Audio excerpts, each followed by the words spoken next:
Nous vous proposons d'écouter dans un instant la romancière anglaise Claire Fuller lors de sa venue à la librairie Ombre Blanche le dimanche 26 juin 2022 à l'invitation du festival du Marathon des mots. Elle y présentait ce jour-là L'été des oranges amères, publié chez Stock.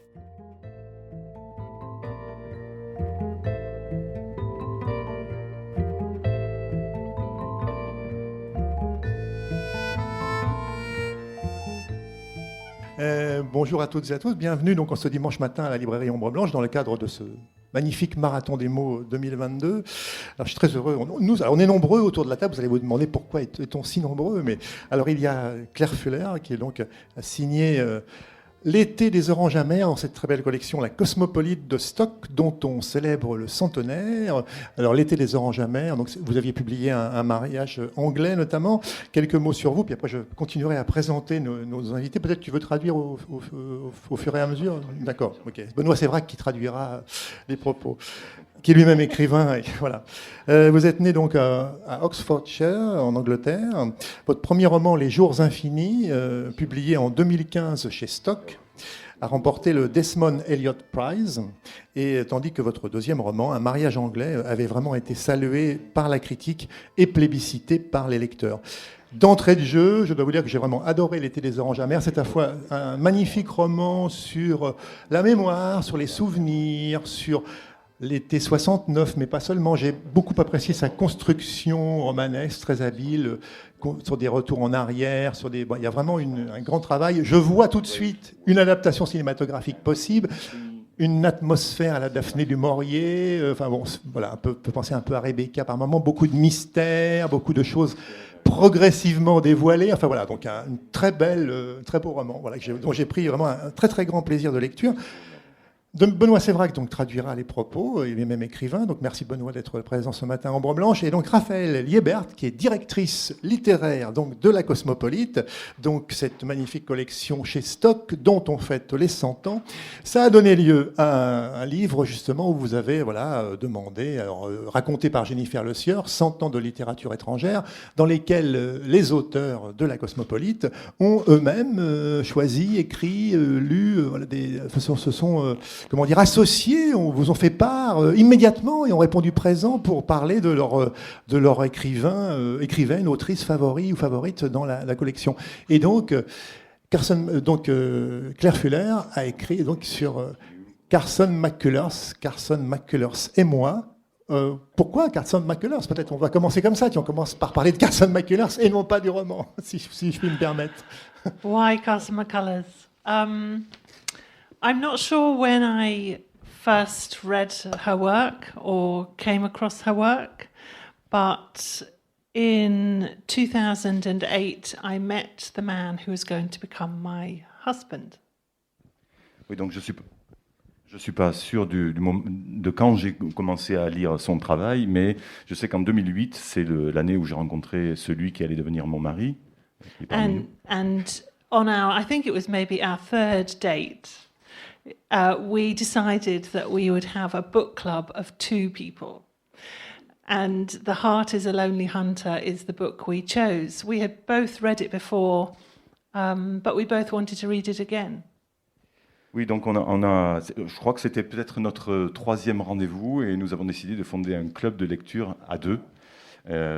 Et The Hearts of the Lonely Hunter était le premier livre que nous avons décidé de lire pour notre club. And so we both read it, and whatever date it was, date number 5, that we met to discuss it, I'm not sure we really discussed it very much. Et donc, nous avons lu le bouquin, comme dans le cadre d'un club de lecture, et c'est à notre rendez-vous numéro 5 que nous devions en parler, et je ne sais pas si on en a vraiment beaucoup parlé.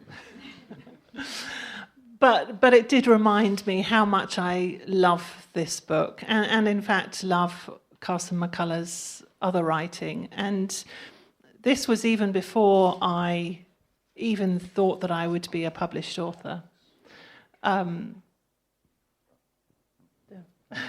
Okay. So this was before I even thought that I would be published, or before I even started writing. And it's odd how her work is, or her themes are somehow reflected, I think, sometimes in my themes. Oui, ça m'a quand même permis, malgré le fait que bon, voilà, le 5e rendez-vous n'a pas été consacré à l'analyse du bouquin, malgré tout, je me souviens à quel point j'avais aimé ce livre et à quel point le travail de McCullers m'a marqué. Et il y a beaucoup de thèmes chez elle qui se reflètent dans mon travail aussi. In this book in particular or in general? C'est la question que j'allais poser. Non, mais c'est très bien, Benoît, on fait un duo. Vas-y, allez-y. I'll answer to both. I think possibly all her books, because she does really write about outsiders, people on the margins, oddballs and eccentrics, and I think they're often the kinds of people who populate my novels too. Oui, donc en fait, elle a compris la question dans l'autre sens. C'est tous le roman de McCullers dont les thèmes, tous les thèmes qu'elle aborde se reflètent dans son travail à elle. Et parce qu'en fait, notamment ces personnages sont souvent des personnages de outsiders, enfin des gens qui sont à la marge, des excentriques et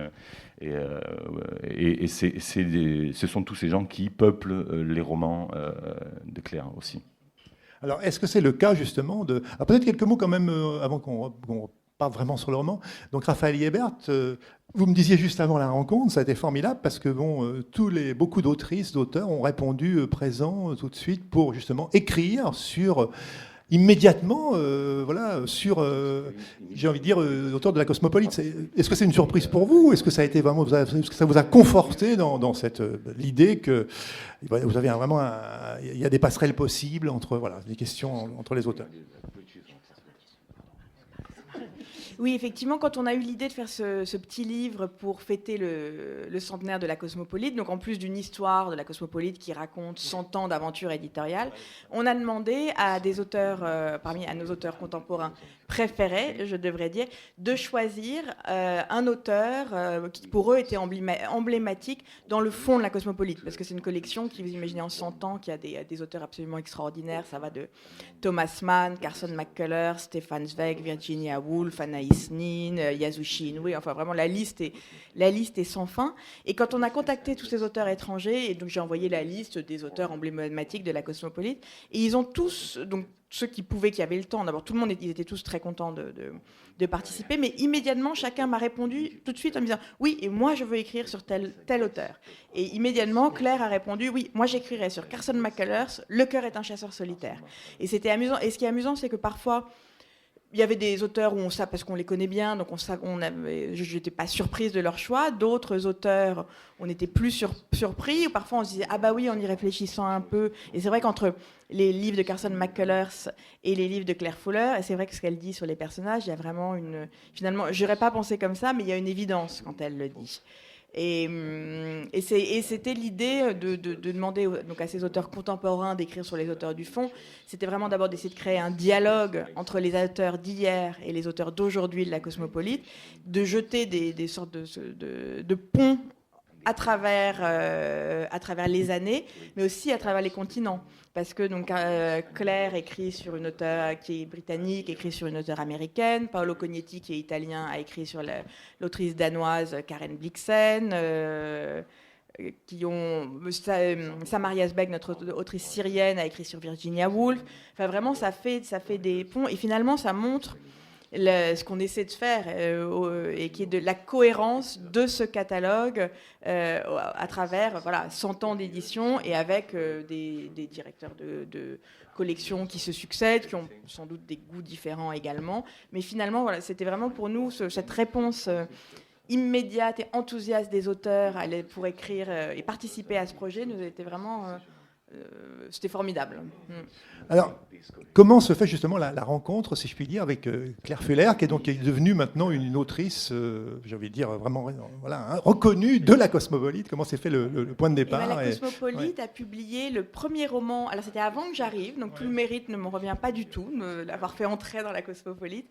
Le premier roman de Claire Fuller, Nos jours infinis, qui a eu un très joli succès critique. Et je suis arrivée, je pense, 2 ans après, donc je suis arrivée en septembre 2016 à la tête de la Cosmopolite.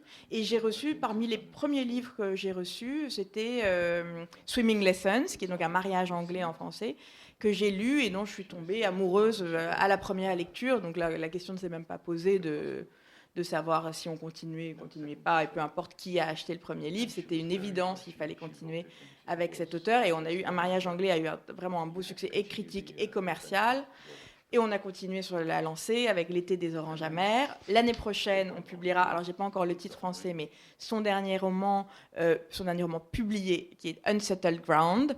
Et là, j'attends avec beaucoup d'impatience le prochain roman qu'elle a déjà terminé, qu'elle vient de rendre à son éditeur anglais, et que bien sûr nous publierons. Bon, ça nous emmène dans des horizons plus lointains. Le temps de la traduction est toujours un peu long.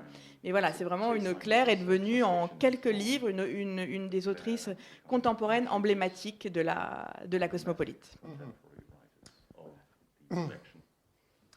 Alors, 2 questions pour vous, Claire Fuller. Vous disiez en effet que les personnages de Carson McCullers c'était souvent un peu à la marge, un peu en marge de la société, un petit peu assez atypique. Est-ce que vous diriez que c'est le cas, j'ai un peu la réponse déjà, mais de Frances Jellicoe, qui donc à 39 ans s'apprête à vivre un peu son premier été de liberté? Alors on est en été 69. Est-ce que c'est le cas donc de Frances Jellicoe? Est-ce qu'elle est un peu à la marge? Est-ce que c'est le cas aussi du couple qu'elle va rencontrer, Cara et Peter, sur place? Première question. Et une autre question par rapport au titre. Je trouve que c'est intéressant parce que le titre anglais, c'est Bitter Orange, et le titre français, c'est L'été des oranges amères. Est-ce que vous auriez eu à choisir le titre? Le titre original, c'est Bitter Orange. Bon, voilà, on ne va pas revenir dessus, mais est-ce que vous êtes satisfaite du titre français qui peut-être met l'accent sur un point... Ah, c'était pris. Ah, tout simplement, je ne savais pas. Non, mais comme ça, oui. Une traduction en français d'un livre d'accord. d'Anne Patchett chez Actes Sud, un an avant. Ah oui, donc d'accord, vous avez été... C'était au singulier, mais pour des raisons... Vous ne pouviez pas reprendre... Bien sûr, j'ai la réponse. Bon, alors, c'est la question, et voilà. Yeah, the first question is, is she representative of the other characters in your work? Yes. Oui, elle est vraiment outsider. Yes. À côté dans la Yeah. marge. Frances definitely is an outsider and representative, I think, of outsiders in the rest of my work. She's grown up on the outside, looking in, wanting to be part of something. And then even when she becomes part of something, she doesn't quite do it right. She gets lots of things wrong. Oui, elle est de façon définitive, oui, elle est représentative de tous les outsiders et des personnages à la marge de mon travail. Elle a grandi à la marge, en dehors, avec tout le temps ce regard vers l'intérieur, avec cette envie de s'intégrer et sans jamais vraiment y arriver. Non. There was, in terms of the title, I'm trying to remember what the working title was, because it wasn't Bitter Orange. It's completely gone. But Bitter Orange came. Oh, it was going to be Blood Orange. That's right. But at the same time as this was due to be published, another book called Blood Orange was published. So at the last minute, I had to find a new title. Oui, donc le titre qui n'a pas toujours été Bitter Orange, donc orange amer en anglais, c'est pas été le titre de travail. Pendant qu'elle travaillait, son titre auquel elle pensait, c'était Blood Orange, ça veut dire orange sang.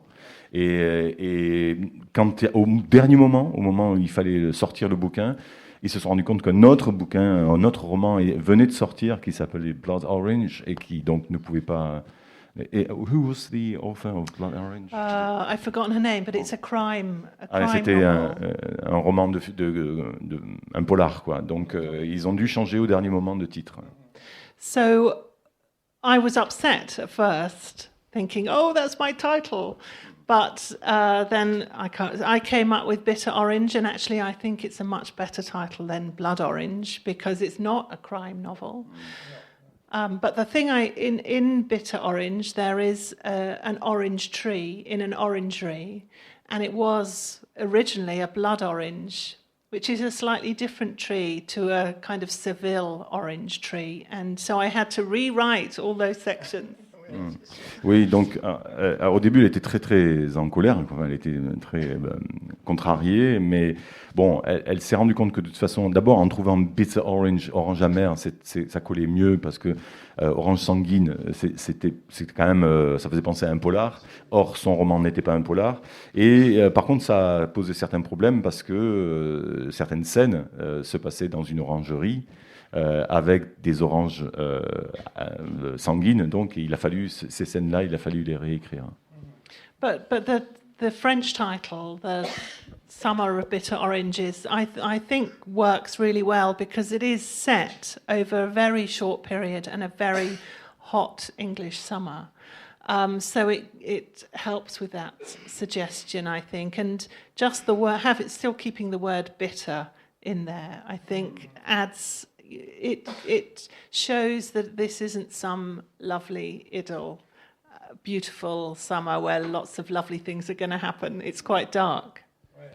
Oui, le titre français, donc l'été des oranges amères, lui convient parfaitement parce qu'elle trouve que justement c'est bien parce que ça reflète bien le roman qui se situe dans un été très chaud, anglais.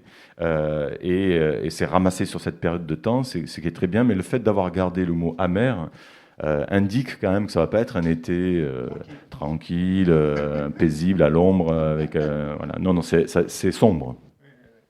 Vous pouvez penser là, je peux pas vous comparer à Marguerite Duras, mais ces livres aussi comme les Petits chevaux de Tarquinia qui se passent aussi dans cette atmosphère. On est en Italie pour le coup. Mais où il y a cette atmosphère pesante de la chaleur, de la sensualité qui affleure, de l'ennui. Est-ce que c'est une autrice, peut-être Marguerite Duras, c'est une idée qui me vient, une question comme ça au passage, qui compte pour vous et qui peut-être aurait plu inconsciemment. Voilà.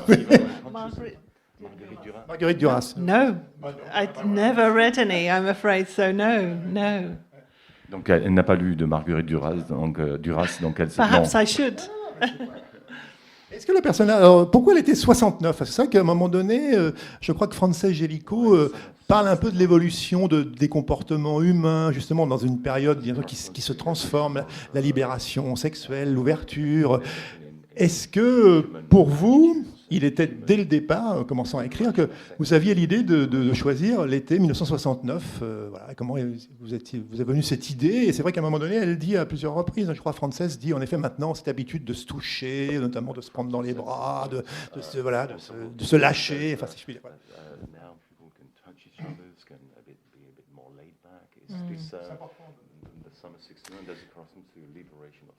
Yeah, it was really important that it was set at that date because we all think of the summer of '69 or the late '60s and the swinging '60s as a kind of liberation for human sexuality and women and all that kind of stuff.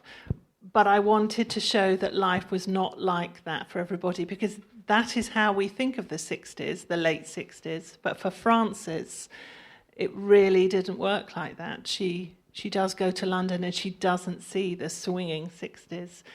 Life is very confined and limited for her, and nothing. She tries to make that change, but it doesn't really work. Oui, c'était important que ça se passe en 1969 parce que c'est vraiment pour nous, dans le conscient collectif, c'est la libération des sexes, la libération des femmes, c'est les swinging 60s aussi à Londres, etc. Mais pas pour Frances, quoi. Frances, c'est en tout cas pas pour tout le monde et certainement pas pour Frances qui, elle, va à Londres, mais elle ne voit pas tout ça, elle ne voit pas les swinging 60s. Elle continue sa vie de façon étriquée, de façon confinée, quoi. Et donc c'était important qu'il y ait ce décalage entre Frances et les...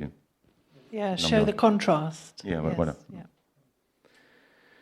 Je parlais de la construction du roman. C'est vrai qu'il se situe essentiellement, en effet, dans cette période, cet été 69, mais il commence, le roman débute, si je l'ai bien lu, 20 ans plus tard, il s'ouvre avec donc Frances Jellicoe, qui se trouve dans un institut. Enfin voilà, elle est soignée pour une maladie dégénérative, je crois, qui a atteint ses souvenirs, sa mémoire. Et on est finalement au cœur d'un des questionnements du livre, qui est ce travail sur la mémoire, du questionnement, le rapport aussi de Frances avec sa mère, qui a été pour elle une personnalité plus que oppressante, on va dire. Et après, on va comme ça repartir en arrière, repartir en 69, 20 ans avant, donc. Et le est construit un peu comme ça, et ça donne vraiment. Je trouve que vous arrivez à manier les deux époques. L'actrice lecteur n'est jamais perdue. On suit ça vraiment de manière tout à fait, en gardant cette atmosphère toujours de dévoilement progressif, de mystère. C'est pour ça que je ne veux pas trop en dire non plus sur le roman, mais est-ce que cette idée justement de va-et-vient temporel, comme ça, ouverture en 89, voilà, 20 ans plus tard et retour en arrière, a été évidente pour vous dès le commencement de l'écriture? Ça donne, je trouve, une singularité au livre assez forte.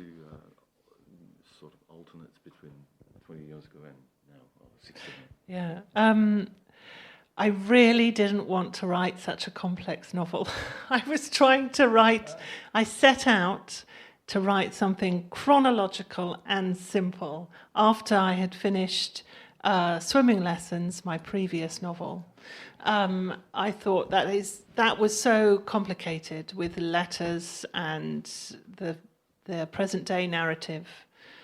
So I wanted something simple, and then this came out, which was actually even more complex than the novel before. Oui, je ne voulais surtout pas faire un roman complexe de cette façon-là, avec des analepses, des retours, des allers-retours dans le temps. J'étais parti pour un récit très linéaire, et déjà je trouvais ça assez complexe avec les lettres, etc. Mais bon, voilà, ça m'est venu en écrivant, ça s'est imposé. So I was cross with myself. Elle était en colère contre elle-même. Ouais. But this is what happened, and because I don't plan my novels. I just start with a person in a place and start writing, and sometimes the structure becomes very complex. Oui, c'est juste parce que je ne fais pas de plan de mes romans. Il n'y a pas de construction préalable dans ma tête. Tout démarre avec un personnage dans un endroit et je me mets à écrire. Et la structure s'impose, la complexité arrive. Là, en l'occurrence, c'est arrivé sans que je prévoie ça. But once this structure arrived, because that's how it feels like it arrives on the page, then I can use it to my advantage. So I can use it to hide things. You know, it's not clear. Frances is dying, but it's not clear exactly where she is, and so that is revealed much later. And moving between the two time periods means that I can switch at a point of high tension, I suppose. Is that too long? Non, c'est que la structure, donc une fois que la structure est arrivée, je vais pouvoir l'utiliser à mon avantage. C'est comme ça que ça se passe. Et notamment pour cacher des choses. Et là, par exemple, Frances, elle est en train de mourir à l'hôpital au début, à l'hôpital. On ne sait pas trop, justement, c'est ça. Elle est en train de mourir, mais on ne sait pas trop où elle est, et c'est révélé beaucoup plus tard. Et ça, ces allers-retours entre deux périodes de temps me permettent aussi d'alterner, de changer les points de tension. Puis peut-être aussi, comme il y a plusieurs personnages, aussi ce couple Peter et Cara aussi de finalement changer les points de vue, aussi voir comment peut-être la personnalité de Cara va influer quelque part, va apporter quelque chose, et peut-être Peter aussi. Enfin, c'est intéressant d'avoir à chaque fois comme ça ce va-et-vient entre les personnages qui permet comme ça, pour le lecteur aussi peut-être, de découvrir progressivement des points cachés qui vont se révéler. C'est vraiment un roman sur le dévoilement progressif, hein, si je puis dire, enfin sur le... Yeah, I think you're right. Yes, it's not just moving between time periods, it's moving between people. And yeah, I completely agree, but it's not... sometimes those things are fortuitous. They're not planned. And I notice that happens, and so I play with it. But I don't think, oh, this is what I'm going to do. Oui, elle est complètement d'accord avec votre analyse. Tu toi dans la vie, on peut se dire tu. Non, j'essaie d'être professionnel. Merci. Et donc, non, c'est pas simplement des allers-retours entre des périodes de temps, c'est aussi des allers-retours entre des gens. Mais c'est fortuit la plupart du temps. Et moi, je ne prévois pas ça, mais je joue avec, par contre. Et c'est tout. Je vais me permettre de lire un petit bout du roman, si vous n'y voyez pas d'inconvénient, Claire Fuller. C'est donc Frances qui est on ne sait pas trop où elle est, une sorte d'établissement en effet où elle est soignée. Alors, et elle dit, voilà, vous écrivez donc en parlant, c'est elle qui parle. Les images se mettent à affluer, se superposent les unes aux autres. J'abandonne alors toute idée de chronologie et me laisse aller au ressac de la mémoire, à ces vagues montantes et descendantes. Mon dernier regard dans le Judas, à genoux sur le plancher nu de ma salle de bain sous les combles de Lintons, l'œil collé au cristallin émergent du sol, la main sur l'autre œil pour le maintenir fermé. Dans la chambre sous la mienne, il y a un corps allongé dans l'eau rose du bain, les yeux grands ouverts, fixant mon regard trop longuement. Des flaques miroitent sur le sol, des empreintes mouillées et luisantes ont commencé à s'effacer en direction de la porte. Je suis une voyeuse. Je suis celle qui se tient derrière les rubans de la police et regarde une vie se défaire sous ses yeux. Je suis dans la voiture qui ralentit devant un accident, mais ne s'arrête pas. Je suis la coupable revenant sur la scène du crime. Je suis la pleureuse solitaire. Le Judas. Je n'avais jamais croisé ce mot avant d'arriver ici, dans cet endroit. Il y a combien de temps ? Combien de temps ? J'ai dû poser la question à voix haute, car l'une des auxiliaires me répond, non pas auxiliaire, quel est son titre à elle, aide-soignante, assistante de vie. Ma maladie dégénérative a grignoté plus que de la chair. Elle a pris tous mes souvenirs de la semaine passée, de même que les noms, les titres qu'on m'a dit il y a à peine une heure, mais elle a eu la gentillesse de ne pas s'attaquer aux souvenirs de l'été 1969. Alors là, il y a une dimension, on rentre peut-être dans une dimension, un motif central du roman, qui est ce thème de la voyeuse, du voyeurisme, à travers, puisque en effet, Frances Jellicoe va découvrir voilà, un Judas, justement, elle n'avait jamais une ouverture possible pour observer. Et c'est vrai que le thème du regard, ce motif du regard est central dans votre roman, Claire Fuller. C'est vraiment, on regarde sans que l'autre vous voie, on l'observe à la dérobée, à son insu. C'est vrai que est-ce que ça, vous considérez ce motif du regard et du voyeurisme, puisqu'elle le dit elle-même, elle l'écrit, je suis une voyeuse, je suis celle qui se tient derrière. Bon. Et cette idée, voilà, c'était une volonté de vous, dès le départ, d'aborder cette question et de faire comme ça, s'observer à la dérobée. Enfin, c'est elle qui regarde, en fait, et de progressivement, en effet, connaître peut-être de l'extérieur, par le corps, avant de connaître mieux. Puisque finalement, on peut le dire, ça c'est pas un secret, ils vont finir par discuter, par se rencontrer, ce couple Peter et Cara, et donc Frances Jellicoe, avant de se connaître plus intimement en vrai.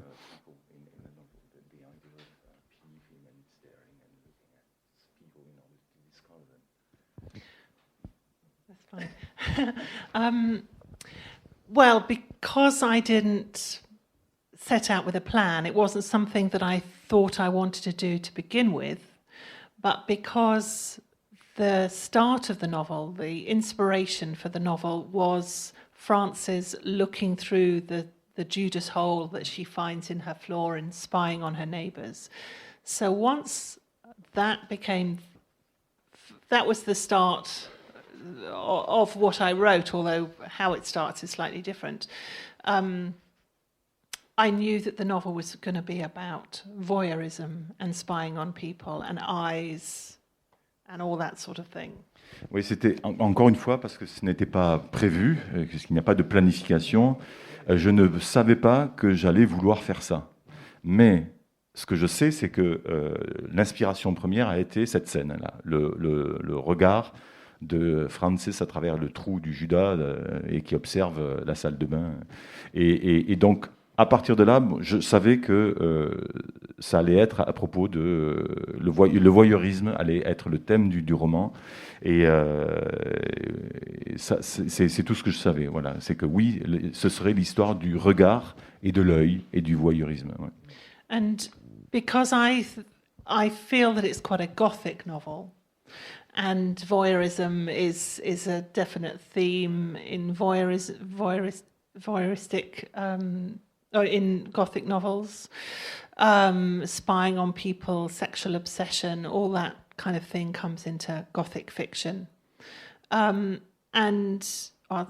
there's a story I can tell about the peacock's eyes, but I'll wait for you to say this bit first.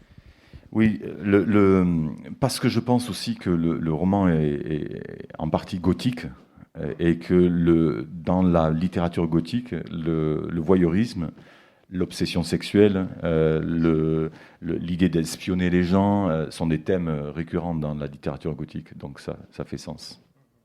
And I even try to think other instances of eyes being used in the book. So there's a scene where there is some peacock wallpaper, very beautiful wallpaper, but someone has come along and cut out every single eye of the peacocks on the wallpaper, and then they are returned, the actual eyes, in an envelope many years later, and that was from a true story that I heard about some wallpaper, the eyes being cut out. So I try to follow through the idea of eyes and voyeurism and spying.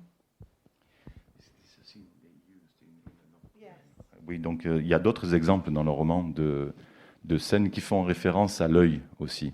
Et notamment cette scène dans laquelle de la tapisserie qui représente des pans a été découpée. Tous les yeux de la queue du pan ont été découpés et retournés des années plus tard dans une enveloppe. Et ça, c'est une histoire vraie qu'elle a entendue par ailleurs, quoi, et qu'elle a utilisé là. Oui, donc c'est toujours... Il n'y a pas que le trou de Judas, quoi. Oui, en effet, l'épisode central, mais il y a d'autres, en effet, d'autres passages qui reviennent sous des formes différentes sur ce thème. Alors, il y a un domaine dont il faut parler, parce qu'il y a un lieu géographique, parce qu'on est assez à la fois situé dans le temps, l'été 69, et c'est aussi situé dans le domaine de Lintons, puisque un personnage va demander donc à Frances de faire une sorte d'expertise un peu du domaine. Voilà, lui demander et il y a aussi, alors je crois qu'à un moment aussi, Cara, qui est notre personnage du livre, va parler aussi du domaine où elle a vécu son enfance, qui s'appelle Kilaspi, je crois. Ces domaines, justement, ces lieux géographiques, ces ambiances, ces atmosphères, qui sont plus que simplement... Voilà, à côté, vous parlez de romans gothiques, c'est vrai. Mais est-ce que... et ils sont souvent en lien justement avec les personnages, avec l'évolution des personnes qui en parlent, qui y ont vécu. Est-ce que pour vous, il est important, Claire Fuller, peut-être c'est l'idée que vous avez eue en premier, d'avoir se situer, en fait... le roman dans des lieux différents, de l'ancrer dans une réalité géographique, même si parce que là on est quand même dans un lieu, une description, il y a des évocations que fait quand elle arrive sur place, Frances, elle découvre le lieu, et ça va finalement imprégner, et ça se passe en plus dans un été chaud, donc je me dis qu'il y a quand même là une importance du lieu et de la description et de l'évocation et de l'atmosphère du lieu.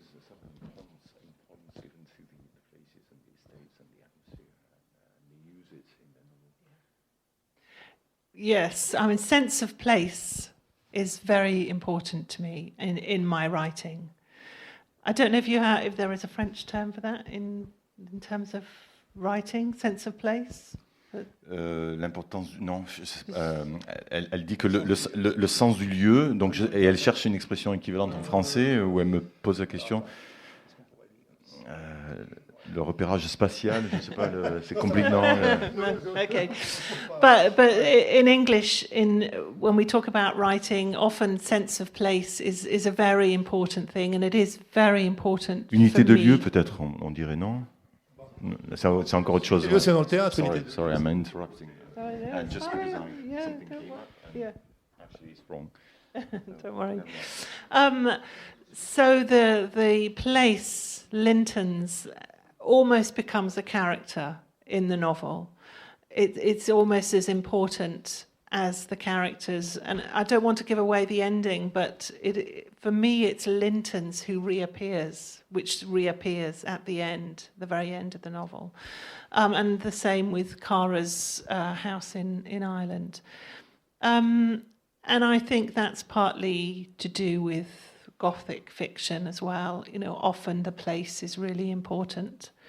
And all those, I don't know if you know these novels, if they've been I'm sure they will have been translated, but things like The Remains of the Day, you know, The Big Country House, or Sarah Waters' The Little Stranger.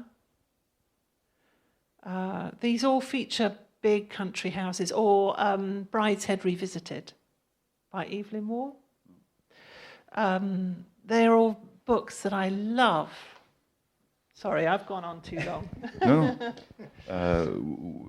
Oui, alors, et donc on revient sur cette idée de sense of place, c'est-à-dire Oui, j'avais prononcé le mot d'atmosphère, atmosphère du lieu. Alors, je peut-être. Oui, pourquoi pas, Marc.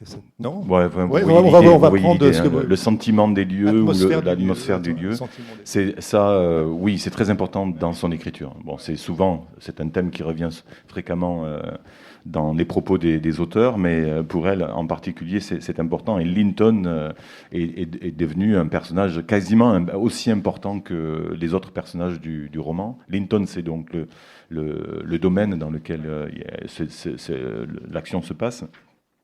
Et bon, c'est presque un caractère, un personnage en soi, et il est aussi important que les autres personnages. Et d'ailleurs, elle ne veut pas révéler trop de choses à la fin, mais à la fin, Linton, c'est Linton qui revient, en fait. C'est le domaine de Linton qui revient. Mais bon, elle ne veut pas en dire trop là-dessus. Et elle fait le rapprochement avec, évidemment, la fiction, enfin, la littérature gothique, où les lieux sont toujours très importants, quoi. Et elle pense à des romans comme Les Vestiges du jour ou The Little Stranger, je ne sais pas comment ça a été traduit en français. Sarah Waters. Sarah Walters, ouais. Alors, je ne sais pas comment ça a été traduit, peut-être que quelqu'un l'a lu en français, de Sarah Walters, le petit étranger ou la petite étrangère, je ne sais pas, et des romans d'Evelyn Waugh, etc. Donc oui, c'est quelque chose qui est chez elle très important. Ouais. Et en plus, c'est vrai aussi que c'est notamment vrai pour Frances Gélico, qui, elle le dit elle-même à un moment donné, elle n'est jamais sortie de Londres, presque. Elle n'a jamais visité aucun site historique hors de Londres. Donc c'est aussi une personne qui va être transplantée dans une ambiance, dans un lieu inconnu. Et c'est aussi peut-être une initiation pour elle, une découverte à tout point de vue.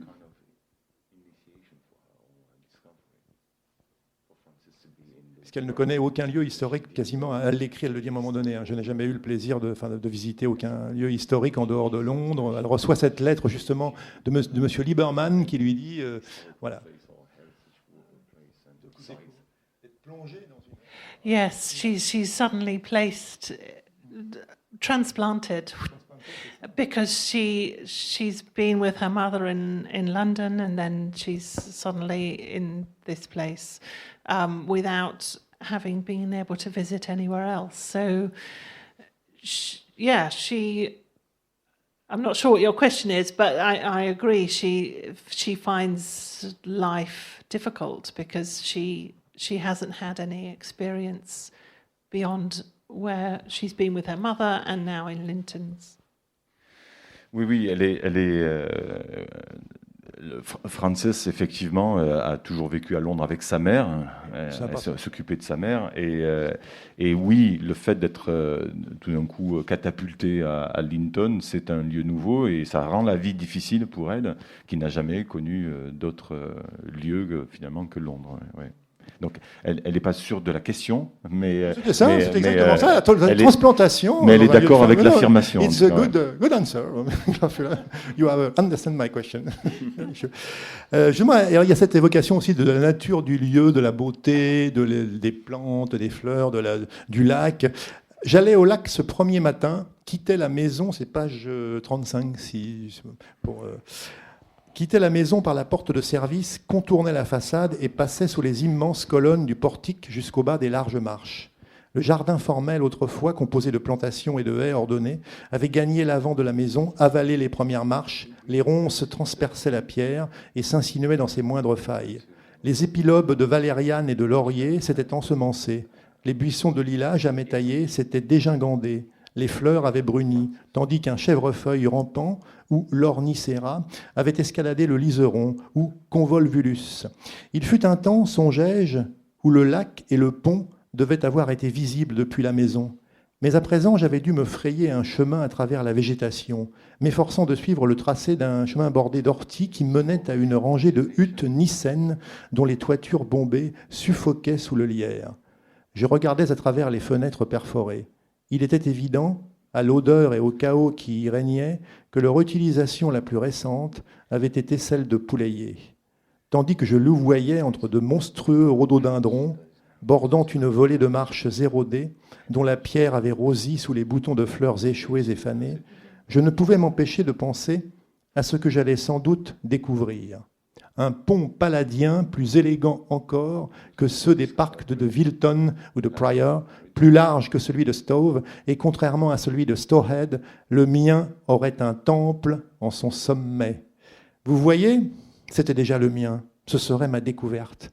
Je ne songeais pas une seconde à M. Lieberman à ce moment-là. J'écrirais un article qui ne paraîtrait pas uniquement dans un journal spécialisé, il serait publié dans le Times. Je débouchais en aval de la rivière où la terre avait été creusée pour former une large cuvette qui ralentissait le courant et devait avoir autrefois donné aux propriétaires et à leurs invités l'impression de se trouver face à un lac plutôt qu'à un bête ruisseau détourné de son lit. À ma droite, l'eau serpentait hors de portée, formant un coude, et lorsque je posai le pied sur la berge, une volée de canards émergea de l'eau verte, battant des ailes et caquetant. Je pris à gauche, à travers une étendue de jeunes arbres emmêlés. Malgré la colonisation déjà avancée des herbes et fougères, le sol se creusait d'ornières, là où la piste devait avoir été tracée par les manœuvres des tanks. Le lac me renvoya son miroitement à travers les arbres. Voilà. Je pense qu'il y a une évocation superbe de cette nature aussi qui a envahi, qui a peut-être dévoré un peu la végétation. Voilà, avec, et puis le pont, ce pont palladien qu'incarne-t-il ce pont? Je me suis posé la question, il est très important, je trouve. Et c'est à la fois une réflexion peut-être aussi sur la mémoire, sur le passé, sur les ruines, sur l'histoire, mais aussi sur la force de la nature. Je sais pas, j'y ai vu moi énormément de choses. There are lots of things to see in the bridge, and I'm happy for people to interpret it in whatever way they want, for readers to interpret it. But for me, it is very much about nature taking over what humans have built and eating away at it, and nature taking over. But then also the bridge, bridges obviously link to places, and maybe it's also about Frances wanting to be part of something and not quite managing, or wanting to reach Cara and Peter, but nature gets in the way. I mean, there's all sorts of metaphors you could read into it. I don't mind, but for me, nature in all my fiction is really, really important. I mostly because I love writing it, because I love reading it. Oui, il y a énormément de choses à voir effectivement dans ce pont et mon plaisir c'est que les lecteurs s'emparent de l'interprétation et donnent celle qu'ils veulent. Mais oui, je pense que là en l'occurrence pour ce pont, il y a peut-être d'abord l'idée de la nature qui prend le dessus, qui avale, qui mange ce que les hommes ont fait. Il y a aussi peut-être l'idée de Frances qui veut atteindre quelque chose et n'y arrive pas. Peut-être qu'elle veut atteindre Cara et Peter et n'y arrive pas. Mais surtout, c'est pour moi aussi le plaisir d'écrire la nature. C'est quelque chose qui est très important dans son travail en général. Elle aime décrire la nature. Oui, c'est un immense, un assez grand domaine, parce qu'il y a aussi bien un obélisque, un mausolée, une grotte, un potager, une laiterie. Enfin bon, vous évoquez ça. C'est vrai que c'est un monde en soi, on pourrait dire une sorte de ville, si je puis me permettre un peu. Un domaine, Yeah, I mean, it is, but often when I'm writing, it's things I write about things that I love, and I do love those English country estates. You also have them here, but in England they're often full of follies. We were talking about trying to describe follies. Structures in gardens that don't serve any purpose. So towers and outbuildings and funny little temples, I suppose. And I am really interested in architecture and also really interested with this book in how those were disappearing in the 50s and the 60s. They were being knocked down. Hundreds and hundreds of them we lost. So not just the houses, but also the landscapes and the buildings in those landscapes, because the owners could no longer afford to keep them up. Oui, elle aime beaucoup, elle aime écrire sur ce qu'elle aime, les choses qu'elle aime, et notamment elle aime ces domaines campagnards, on va dire, ces résidences secondaires en Angleterre, qui, on en a ici aussi en France, mais la particularité de ces domaines en Angleterre, c'est qu'ils sont souvent entourés de domaines qui sont remplis de structures qui ne servent à rien. On appelle ça des folies. Je crois qu'en français, on dit les folies aussi, d'ailleurs. Hein, ouais.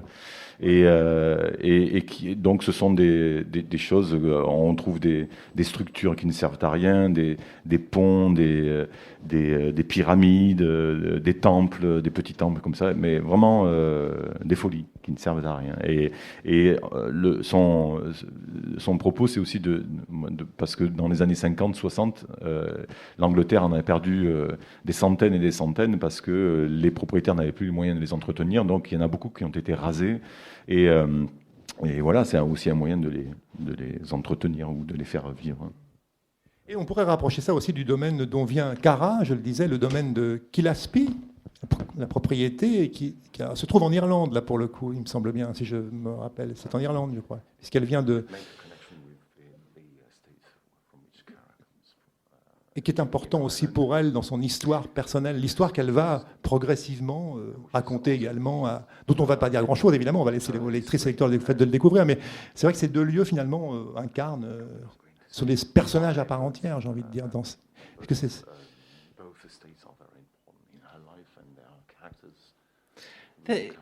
They are, yes. And yeah, where Cara comes from and her home and her house called Killaspie, and how she has lost that in a way and also been transplanted to this new house, and tells her story about Ireland. But my family had a big house in Ireland which was burnt by the rebels in 1929. They were Anglo-Irish, and it was a ruin for many, many years. And then they also had a house which was called Killaspie. So I kind of stole a little bit of that history. But Cara's family is not my family. Oui, Oui, Cara, elle a, oui, c'est effectivement ce domaine perdu. En fait, c'est son foyer, sa maison perdue en Irlande. Et elle aussi, d'une certaine façon, a été transplantée à Linton. Donc c'est pour elle aussi une nouvelle maison. Sinon, ma famille still owns, or maybe the ruins, or your family still owns. No, they don't still own. Donc, No. a longtemps possédé une maison en Irlande parce que ses ancêtres étaient anglo-irlandais et cette maison a été détruite, brûlée en 1929 par les rebelles indépendantistes et donc pendant très très longtemps ça a été des ruines.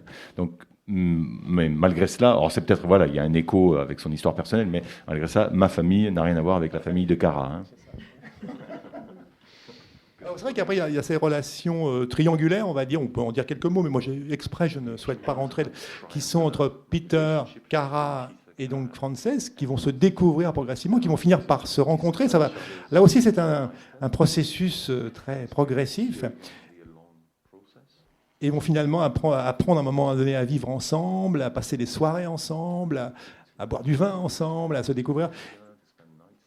Mais bon, je pense qu'il faut s'arrêter là, parce qu'après, c'est vrai qu'on ne peut pas... c'est une connaissance mutuelle, j'ai envie de dire, et peut-être que chacun va se révéler. Enfin bon, après, Frances va se dire qu'il y a peut-être des choses cachées dans la personnalité de Cara, et pareil chez Peter. Bon, c'est ça que je trouve qui est très, très... réussi sur le mystère. Alors, je lisais des critiques, on fait référence à Rebecca de Daphné du Maurier, vous l'avez peut-être lu aussi, Raphaël Yebert.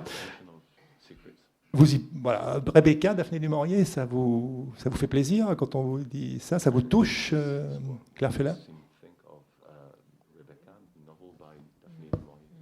Est-ce que c'est... I'm so flattered by that comparison. Yeah.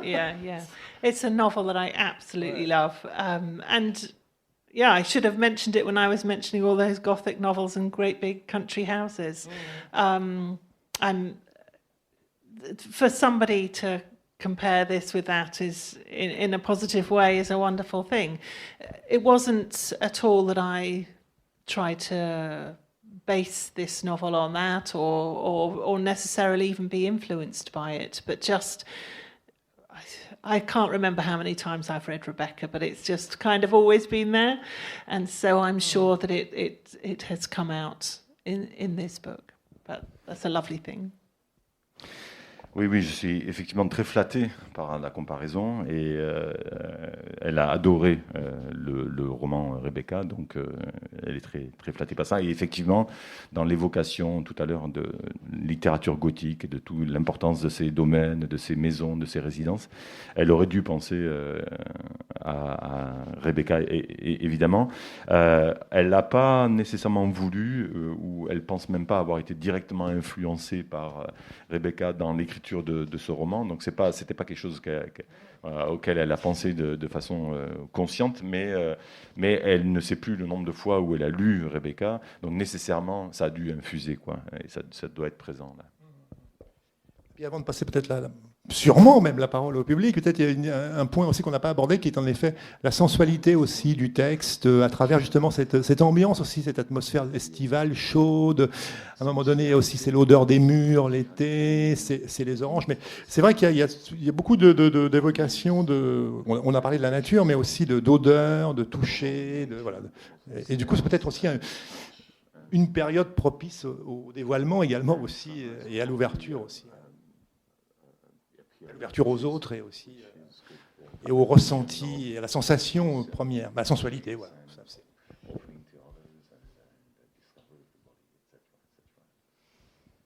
Ça fait partie.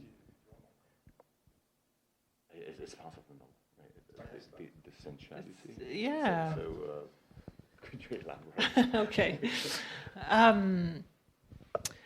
Yeah, I think that comes a little bit back to the kind of Gothic and the sexuality and sensuality and that heat and the claustrophobia and the fact that there's three characters in this house over this summer. And I know you've been having some really hot weather here. But in England, a hot summer, a long hot summer is actually quite rare.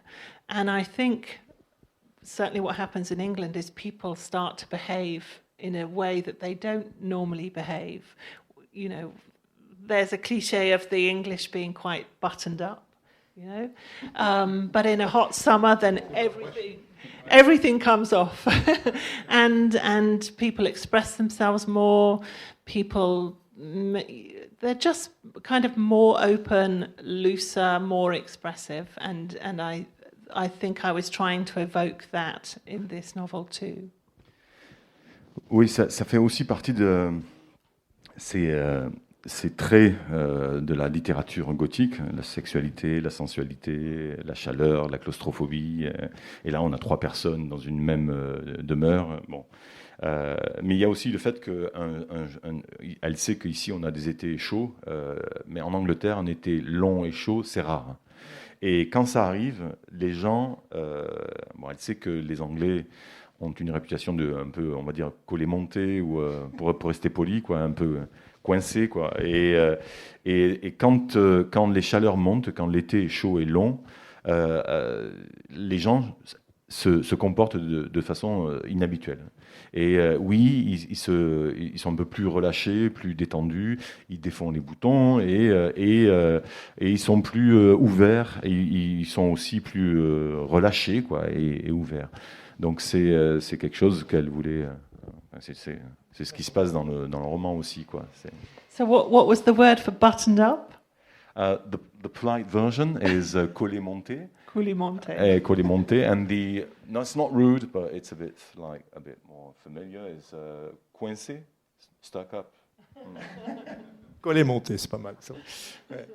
Avez-vous des questions, des remarques, des réflexions donc, pour Claire Fuller, donc L'été des oranges amères chez Stock? J'ai 2 questions. Une personnelle. Is your husband reading? Is he your first reader? Your husband? Well, he's here at the back. He is one of my first readers. But I have a series of first readers because I'm in a writing group, and also my adult children read my novels. This is before it goes to any editors, so that I can see whether it's working. Yeah, but Tim is always far too polite, Oui. far too nice. And are you living in Attendez, London je vais traduire. Excusez-moi. Est-ce que vous vivez à Londres ou... Excusez-moi, je vais traduire. Non, mais pardon. Donc oui, Tim fait partie des premiers lecteurs, mais il n'est pas le seul. J'ai un cercle de lecteurs, parce que je fais partie d'un cercle d'écriture aussi. Et ces gens-là sont mes premiers lecteurs avant que je l'envoie à un éditeur, de façon à ce que je teste si ça marche ou pas, quoi. Mais par contre, Tim est trop poli, trop gentil. Donc c'est pour ça qu'elle a élargi peut-être aussi le cercle des lecteurs. Et alors, est-ce que vous vivez à Londres ou à la campagne? Do you live in London?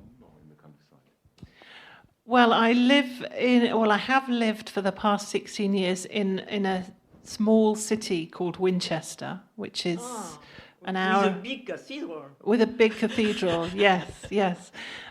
Which is about an hour and a half southwest of London.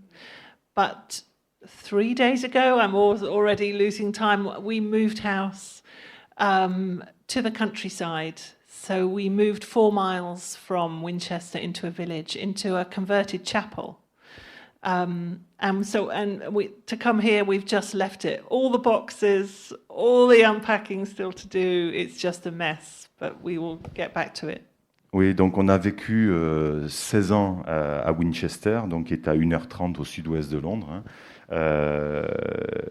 Et il y a 3 jours, exactement, ils viennent de déménager, Tim et Claire viennent de déménager à la campagne, pour le coup, à 4 miles, c'est-à-dire à 6 km de Winchester, dans une chapelle déconsacrée. Et là, actuellement, au moment où elle vous parle, tous les paquets sont en tas. C'est un grand bazar dans leur maison. Il faut qu'ils déballent tous les cartons. Enfin, vous connaissez ça, si vous avez... D'autres remarques, réflexions, questions? Raphaël Yébert, justement, sur l'été des oranges amères, votre rôle d'éditrice, vous êtes intervenu un petit peu sur le. Non, parce que c'est une adaptation. Oui, vous traduisez. Pour la littérature oui, étrangère, non, il n'y a pas de. arrive, Bien sûr, suis-je bête, oui, c'est vrai, oui. Voilà. Mais j'aurais pu faire la réponse moi-même, mais bon, c'est. Oui. Nous, on fait le travail avec la traductrice, Bien d'ailleurs, sûr. Mathilde Bach, qui a Alors, traduit une très belle ce traduction, livre, il faut la citer, et bien qui, sûr. Mathilde Bach, a traduit tous les livres de Claire Fuller, donc les 3 que nous avons publiés, et a traduit également le 4e Unsettled Ground, que nous publierons l'année prochaine. Voilà. Et comment se fait justement la recherche d'auteurs? Parce qu'en littérature étrangère, vous avez comment ça se passe concrètement? Vous repérez, vous travaillez avec On travaille des avec agents, des agents, voilà, des partenaires étrangers qui connaissent la liste, qui connaissent un peu nos goûts propres et la maison d'édition, et qui nous proposent des textes, et puis on lit et on choisit. Sans savoir. Il y a comme une bonne part il y a le côté plus rationnel et plus objectif, qui est la qualité littéraire. Pardon, est-ce que le texte fait sens en France? Est-ce que le texte fait sens dans notre liste à nous? Et après, il y a une grande partie de subjectivité. Est-ce qu'on est tombé amoureux du texte et est-ce qu'on rêve que d'une chose, c'est de le partager avec le plus grand nombre de lecteurs ou non? Et vous publiez, est-ce qu'on peut savoir ce que vous publiez à la rentrée, par exemple? À la rentrée littéraire, alors on la connaît. On publie 2 ouvrages. On publie un roman d'une jeune autrice américaine qui s'appelle Anna North, Hors la loi, qui est un western féminin qui se passe en 1894. C'est son 2e roman. Son premier s'appelait Vie et mort de Sophie Stark et a été sorti il y a 7 ans. Et en mi-septembre, nous publions un texte qui est plutôt à la croisée de la non-fiction, du récit, de l'essai, d'une poétesse russe qui s'appelle Maria Stepanova.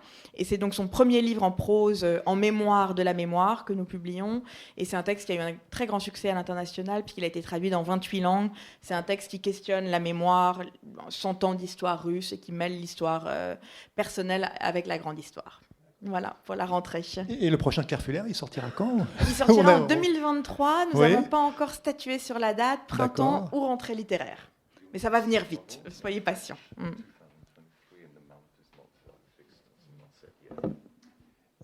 Autre question, où est-ce qu'on passe à la dédicace? Le livre, bien sûr, de Claire Fuller se trouve ici, donc L'été des oranges amères.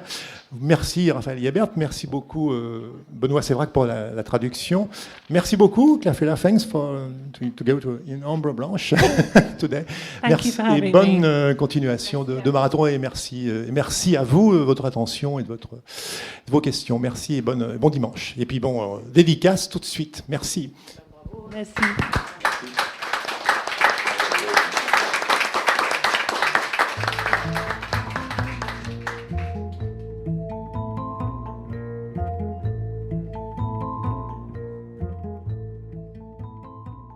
Il s'agissait d'une rencontre avec Claire Fuller à la librairie Ombre Blanche à Toulouse le 26 juin 2022 lors du festival Le Marathon des mots autour de son ouvrage L'été des oranges amères paru chez Stock. Claire Fuller est aussi l'autrice chez cet éditeur de Les jours infinis, son premier roman en 2015, et de Un mariage anglais en 2018. Réalisation et mise en onde, Radio Radio.